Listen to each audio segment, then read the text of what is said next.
Hola a todos y bienvenidos un día más al podcast sobre Derecho Marítimo. Hoy tenemos con nosotros, y es un verdadero placer, a don Julio Fuentes. Julio pertenece al Cuerpo Superior de Administradores Civiles del Estado y actualmente ya desde hace un tiempo, es subdirector general de Normativa Marítima y Cooperación Internacional en la Dirección General de Marina Mercante, que esta depende del Ministerio de Transporte y Movilidad Sostenible. Si no me equivoco, este es ahora el título oficial con las recientes reformas que ha habido en el Ministerio. Y además Julio repite, no es nuevo en el podcast, sino que ya repite porque tuvimos ocasión de contar con él y de entrevistarle hace un año aproximadamente con ocasión de lo que parecía inminente, pero que no ha sido tanto, que eran las modificaciones que estaban pendientes de la Ley de Navegación Marítima y de la Ley de Puertos del Estado y Marina Mercante. Julio, buenos días y muchas gracias. Buenos días, Juan Pablo. Un gusto repetir y un placer estar contigo. Aprendo mucho de tus podcasts y si puedo contribuir en algo, aunque sea poquito, pues es un gusto para mí estar aquí con todo contigo y con tus seguidores, que son muchos. Pues muchísimas gracias, Julio. Hoy quería hablar con Julio por dos motivos. Uno, porque siempre es un placer hablar con él. Es uno de los artífices de la Ley de Navegación Marítima Española y por lo que quería hablar con él también hoy en concreto es porque desde hace apenas unos meses hay que tratarle como doctor Julio Fuentes. Eh, Tuve el placer de poder asistir a la lectura de su tesis lectura y defensa de su tesis doctoral y quería hablar con él pues de una parte de su tesis que me parece muy importante y que además no hemos tratado en el podcast, que es las cláusulas de jurisdicción en los conocimientos de embarque. Eh, el artículo 468 de la Ley de Navegación Marítima regula la validez formal de aquellas cláusulas de jurisdicción y arbitraje que prevén en muchos casos la sumisión de las partes del contrato a una jurisdicción extranjera o incluso a un arbitraje. La norma en cuestión impone la negociación individualizada y separada de ambas cláusulas como requisito de validez. Julio, como bien sabes, estas disposiciones, tanto el artículo 468 como el artículo 251, bueno, pues han tenido cierta problemática, cierta, digamos, necesidad de interpretación en algunos casos por parte de jueces, por parte de académicos, de abogados, etcétera. Entonces, la primera pregunta que yo te quería hacer es, ¿cuál es la finalidad de estos artículos y por qué de esta problemática? Bueno, Juan Pablo, lo primero quizá que debo decir es, puesto que ha sido el objeto de una tesis, es que mi tesis al final yo creo que es un pequeño homenaje a todos vosotros, a la doctrina y a todos los que lleváis años ocupándoos del tema de las cláusulas de jurisdicción, que es un tema muy transversal en el derecho marítimo porque aparecen todos los convenios, tendremos normas europeas y desde la Ley de Navegación de 2014, pues también a nivel nacional. ¿El origen de esta regulación? Pues posiblemente estamos ante la situación más controvertida, o una de las más controvertidas de los litigios marítimos. La primera cuestión que se va a discutir es si el tribunal tiene o no competencia. Y la situación en la que se ha llegado yo creo que es muy insatisfactoria para los destinatarios de las mercancías, no solo en España, sino en muchísimos países. Porque en muchos se ha dado solución o se han adoptado medidas frente a la situación actual. ¿Qué es lo que tenemos? A pesar de que se cuenta con una regulación a varios niveles normativos, internacional, europeo y nacional, de los foros de jurisdicción, en la práctica hay un predominio absoluto de las cláusulas insertas en los contratos. ¿Estas cláusulas de dónde vienen? ¿Son negociadas realmente? Pues la verdad es que no.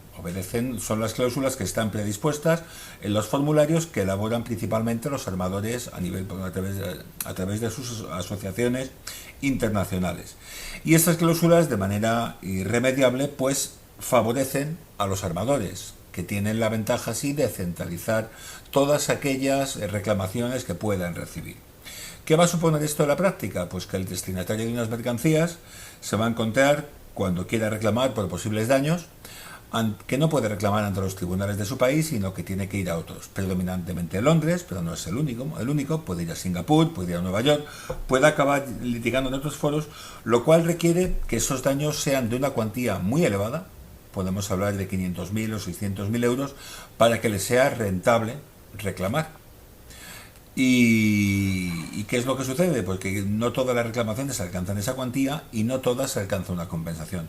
En este juego del negocio marítimo, pues aparecen las aseguradoras que dan una primera indemnización y son las que mayoritariamente han promovido también que la legislación española también se mueva hacia el reconocimiento de unos límites a esas cláusulas de jurisdicción.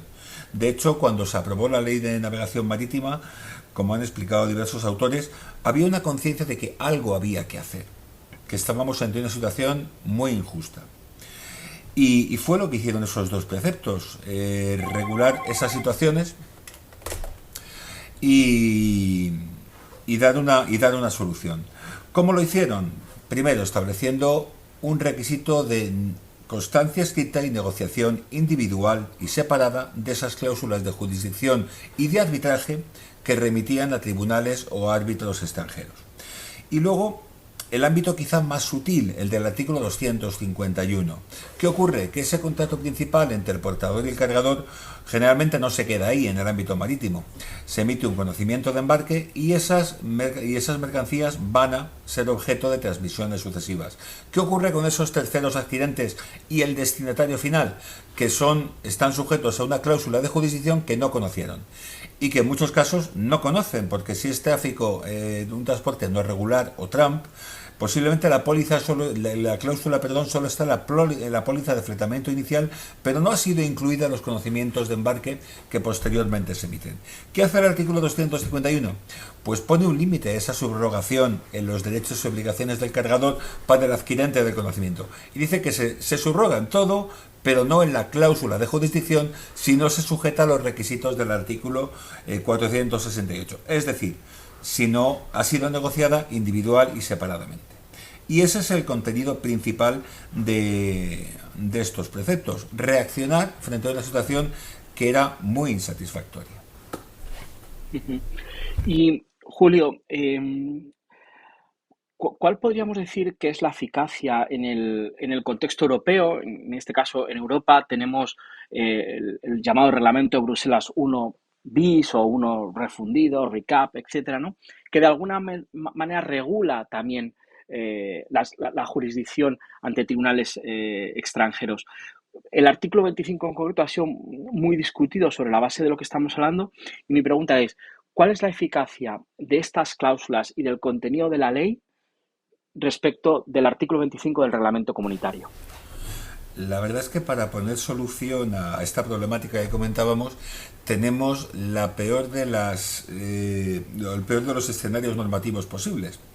Porque tenemos a nivel internacional un predominio absoluto de las reglas de la Haya Visby, que omiten cualquier referencia a estas cuestiones de jurisdicción.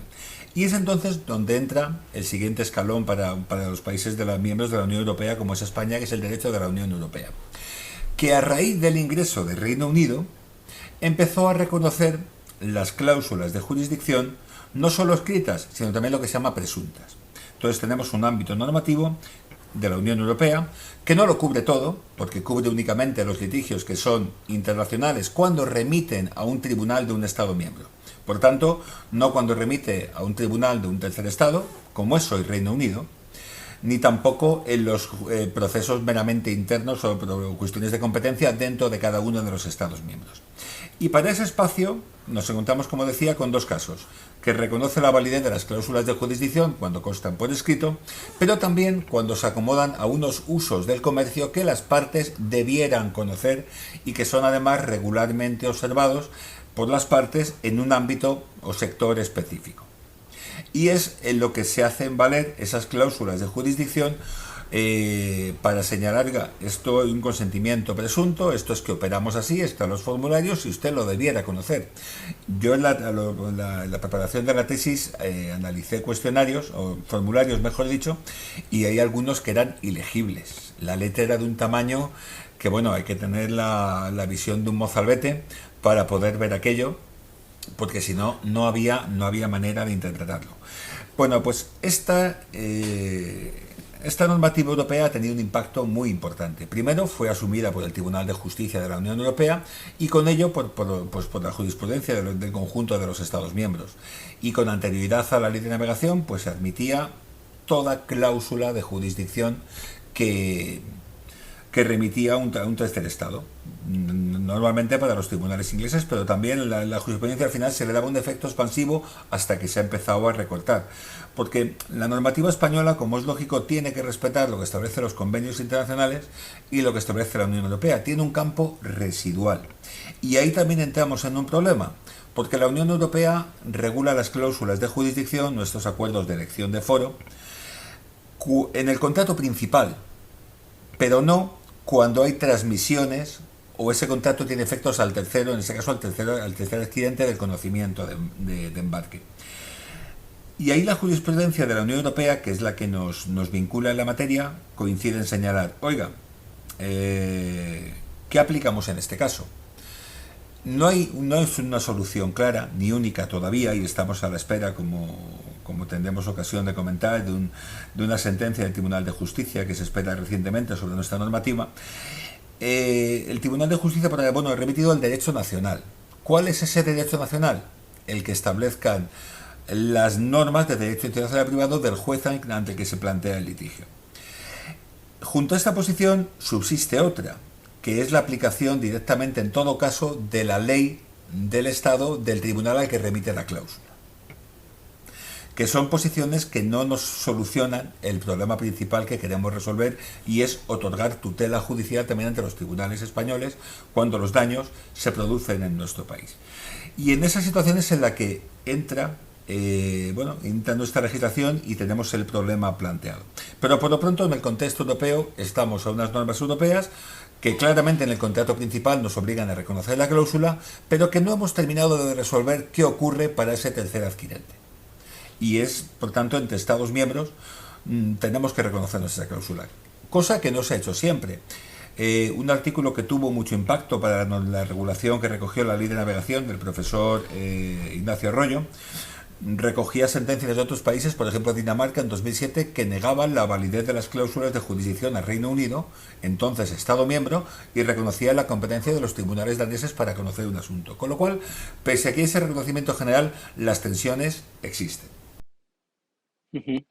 Y antes has anticipado una cuestión de la que luego te quiero preguntar, que es la cuestión prejudicial de la sentencia, vamos, de la Audiencia Provincial de Pontevedra, que luego comentamos si quieres, y además de las conclusiones bastante recientes que han sido publicadas por el abogado general de la Unión. Pero te quería preguntar, bueno, y, y en el contexto extraeuropeo, es decir, cuando no estamos en una situación europea, sino, tú bien has dicho, Inglaterra ya no es Europa, en ese tipo de situaciones, ¿qué ocurre? ¿Estamos ante la misma situación que la que nos has descrito o no? Ese ámbito no está cubierto por las normas de la Unión Europea. Y por tanto, Reino Unido, después del Brexit, ya no es un Estado miembro, es un tercer Estado. Y los propios tribunales españoles ya han rechazado la validez de alguna cláusula de jurisdicción a Reino Unido, porque ya es un tercer Estado y no se beneficia de esa normativa que fue capaz de persuadir a Europa para que la adoptara y en la que tanto influyó. La verdad es que el Reino Unido siempre ha tenido muy claro, incluso en leer sus observaciones cuando se tramitaban distintos procesos ante el Tribunal de Justicia, tenía muy claro que hay que conocer todos los asuntos. Y el Reino Unido no solo conoce los asuntos a los que remite las cláusulas de jurisdicción, donde cuenta con un apoyo mayoritario a su competencia, sino que aunque no remitan a su jurisdicción, con esa doctrina del forum non convenience, pues son capaces de, oiga, aunque esto no está atribuido al tribunal inglés, considero que por la cercanía de las pruebas, porque la otra parte está buscando una ventaja procesal, hay que conocer aquí. Y bueno, y las anti-suit injunction que emiten cuando alguien emite o inicia un proceso fuera de Reino Unido que entienden que ellos tienen que conocer, pues son capaces de ejercer una presión muy efectiva para al final ser los que conozcan y resuelvan los tribunales. Con lo cual, ese negocio jurídico, que es muy potente, lo defienden a capa y espada. En cualquier caso, hacia terceros estados, los jueces españoles tienen la posibilidad de reconocer que esa cláusula que está en un conocimiento, en un contrato, en un conocimiento de embarque, normalmente no se ajusta a los requisitos de la legislación española y por tanto es nula. Y entonces entran en juego los requisitos de las normas de competencia del artículo 469 de la Ley de Navegación Marítima, que tampoco son normas que se inventara el legislador español. Están en convenios internacionales que reconocen con naturalidad como foros de competencia el domicilio del demandado, el lugar de celebración de los contratos, o los puertos o lugar de carga o descarga o de prestación de los servicios, según estemos ante contratos de utilización del buque o los auxiliares de la navegación, que también están incluidos en el ámbito de estos preceptos. Aquí el juez español tiene la posibilidad de rechazar, por tanto, la validez de esa cláusula, que remite pues a Singapur, a cualquier tribunal chino, a Japón, etcétera. Ujú. Y cuando todo esto que estamos comentando lo estamos haciendo referencia en mayor medida sobre las cláusulas de jurisdicción. Pero ¿y qué pasa con las cláusulas de arbitraje? ¿Estas cláusulas tienen el mismo desenlace que nos acabas de comentar o hay alguna diferencia? Bueno, hay alguna diferencia, pero lo cierto es que el tratamiento va en paralelo. El arbitraje tiene una tradición en el mundo marítimo absoluta, y de hecho cuando se analizan sobre todo pólizas de fletamento, la remisión al arbitraje, predominantemente en Londres, es mayoritaria. ¿Qué ocurre con el arbitraje? Bueno, pues que hay un convenio de Nueva York del año 58 muy favorable al reconocimiento de estos laudos arbitrales, a la validez de los convenios arbitrales, y por tanto que se aplica muy restrictivamente, como también señala la doctrina que deben aplicarse las restricciones. Pero también es cierto que el convenio de Nueva York reconoce el orden público, y una cláusula de arbitral oculta, como sería la que está en un conocimiento de embarque, la que no aparece en el conocimiento de embarque, pero sí en la póliza, sería discutible que la tuviéramos que reconocer. Y aquí habría que ver la doctrina que hoy sentarán los tribunales superiores de justicia cuando hagan el exequatur. Por tanto, pese al reconocimiento general, también es cierto que habría argumentos para oponerse a la validez de una cláusula de arbitraje. Y luego hablábamos antes del predominio de las reglas de la Haya-Bisbee, en detrimento de otros dos convenios que la doctrina coincide en señalar que técnicamente son mucho más perfectos, como fue Hamburgo y como más recientemente fue Rotterdam. Hamburgo es muy claro, y Rotterdam sigue la estela, de señalar que esa cláusula de arbitraje, si no es conocida para el tenedor del conocimiento de embarque, no es válida. Por tanto, ahí sería deseable que la comunidad internacional se moviera hacia estos convenios más modernos y con un tratamiento más equilibrado de las cláusulas de jurisdicción y de arbitraje para reconocer, bueno, para a la hora de proteger a las partes asegurar una mayor equilibrio, y que eso, sobre todo, que esas cláusulas de arbitraje, al igual que las de jurisdicción, sean conocidas y puedan ser discutidas por las partes o tengan su repercusión lógicamente en los fletes y en los precios de los contratos. Ujú. Sí, como tú indicas, efectivamente están ahí las reglas de Rotterdam, Hamburgo, que si bien es cierto que está en vigor, pero pues, quizá no ha tenido el éxito que todos o que en su momento se esperó. Las reglas de Rotterdam, España es estado parte, pero todavía no han entrado en vigor, así que veremos lo que pasa, ¿no?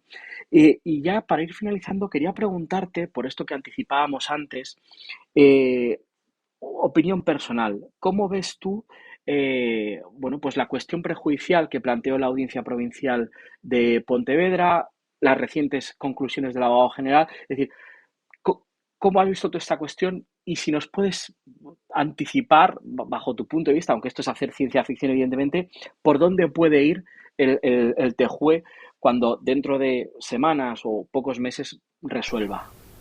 Bueno, yo creo que se abren unas perspectivas muy interesantes. A mí lo primero que me viene a la cabeza cuando veo la cuestión obedecía principalmente a la disparidad de criterios que seguía la Audiencia Provincial de Pontevedra, sobre todo con la de Barcelona, que era muy proclive a aplicar el 468, declarar la nulidad de la cláusula de jurisdicción o de arbitraje y por tanto la competencia de los tribunales españoles.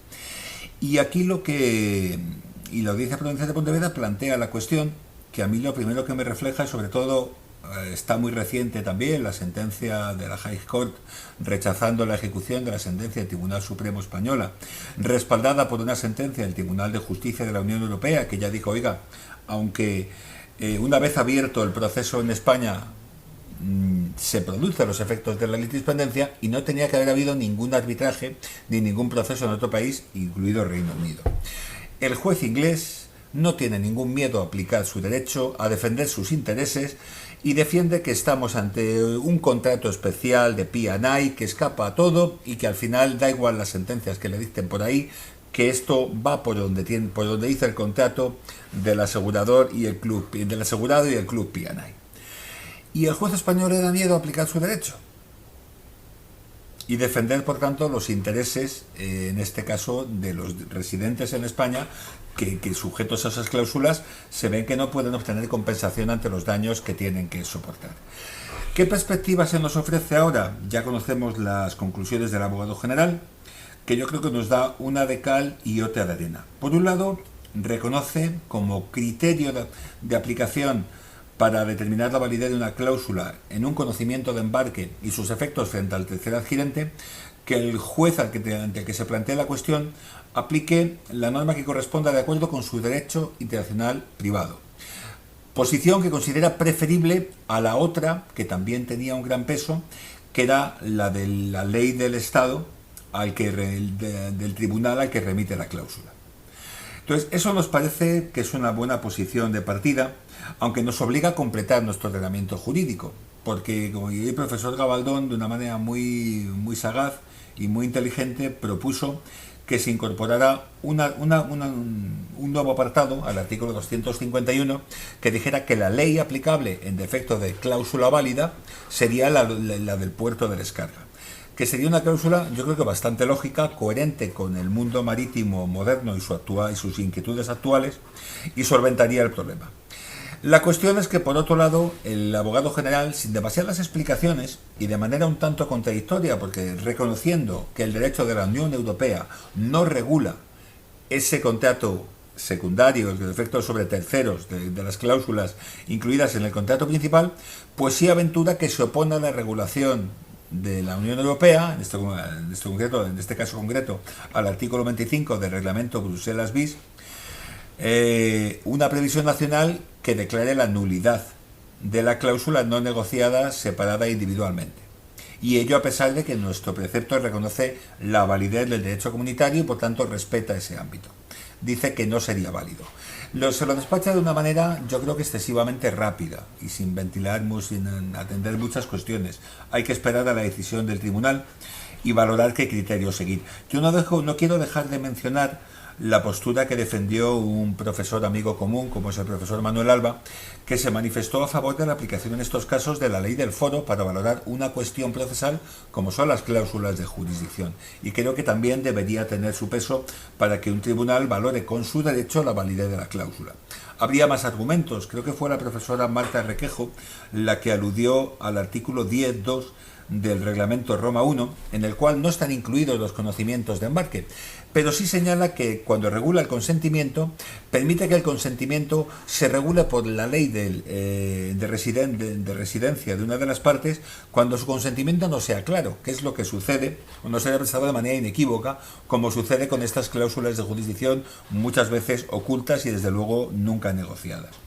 Con lo cual tenemos que esperar, pero habrá muchas cosas que resolver, temas como la concurrencia de foros. Hemos visto cómo con demandante, el destinatario de las mercancías y el naviero, el portador, los dos con domicilio en España, cláusula de jurisdicción en Londres, han tenido que ir a litigar a Londres. O nos ha impedido que la alternativa, la concurrencia clara de que litiguen en España, lo cual es un fraude de ley claro porque no tiene otra finalidad que disuadir de las reclamaciones. Con lo cual todo eso hay que discutirlo y ver si tenemos otras alternativas de regulación que aborden la proximidad de las pruebas al tribunal competente, que aborden cuestiones como la desproporción entre los daños sufridos y el coste de la reclamación en el tribunal previsto en la cláusula. Yo creo que eso hay que abordarlo.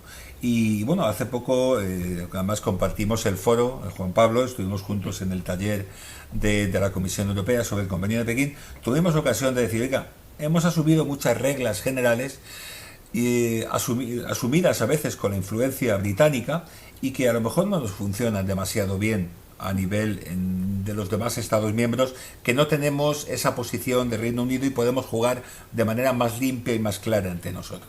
Con lo cual, yo creo que es importante que en España tengamos las ideas claras y podamos defender nuestros intereses, bien sea porque el tribunal nos permita mantener la actual regulación o si no buscando alternativas y resolver esos problemas que espero que de manera no muy confusa os haya comentado.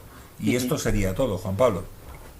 Pues Julio, muchísimas gracias. Nos quedamos con esta última idea que nos mencionas.